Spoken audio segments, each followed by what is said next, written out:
Hey guys, welcome back to MuscleMentor.net. I'm Brad Holm. This is Justin Harris, and we're going to talk a little bit more about contest prep stuff. We're going to talk this time about last-minute miracles, or for this one, sodium loading to kind of pull it out in a real bind. All right, Justin, go ahead.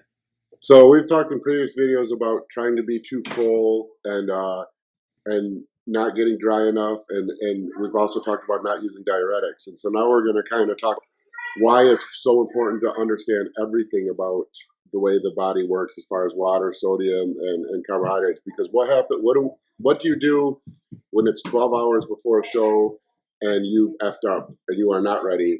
And usually what happens is no one ever screws up because they're too dry. It's always because they wanted to fill out too much and now they're too full.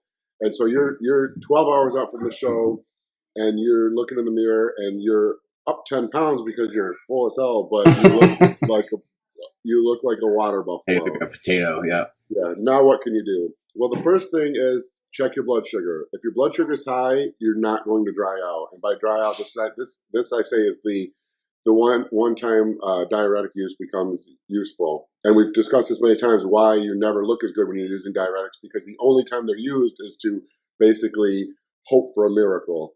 And so now it's 12 hours out.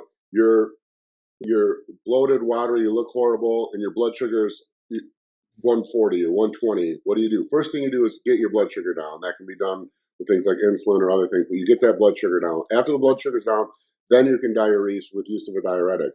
Now, what's going to happen after you use a diuretic? Like we've discussed a million times, you look like crap. Now the water's gone at least, but you're flat, and the water's, you pulled water from everywhere in the body. So now you're just kind of a soft, smaller looking, but now you're not full, and there's not all that water under the skin. There's still going to be water under the skin, and there's not going to be much water in your muscles.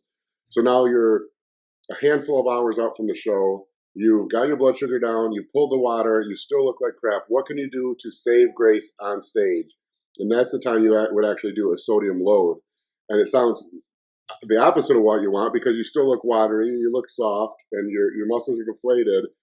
How is a sodium load going to work? Well, what you do, and I like to use protein and fat with the sodium, so like a high-fat steak, and you load up the sodium with little or no water. If blood sugar is in the right range, you'll use no water. Mm-hmm. What that does is it creates really high sodium levels in the blood, and we know sodium pulls water.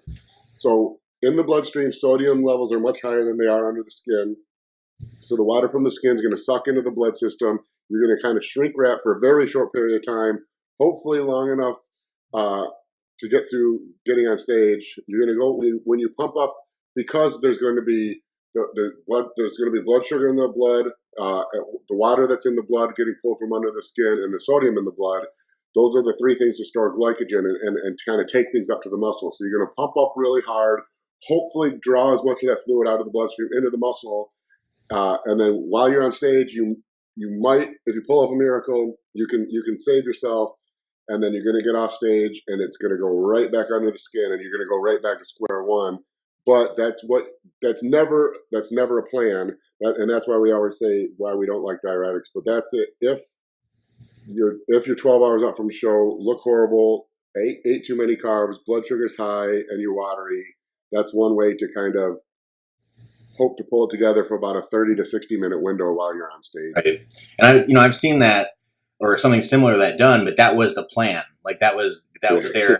And that's awful. Like if that's what has been proposed to you is what you're going to do, or if you notice that's what's being done, I mean, that's not a smart plan. This is like we said, it's a last minute, oh shit, everything went wrong, or, whatever it was, but it has to be, that's the instance where you use it. You don't want to set yourself up to use it like this. So, if you're doing this, your friend says he's going to do this, maybe, I don't know, let him do what he's going to do, but it's not the best. It shouldn't be your first plan of attack for sure.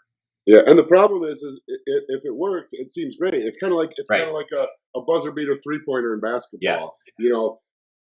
2 seconds left, you inbound the ball, get across half court, shoot a 40-foot jumper, make the game-winning shot. Everyone goes crazy. You look like a hero. Right. That's not what you want to do to plan for every game. Yeah, that shouldn't be your plan for winning the game.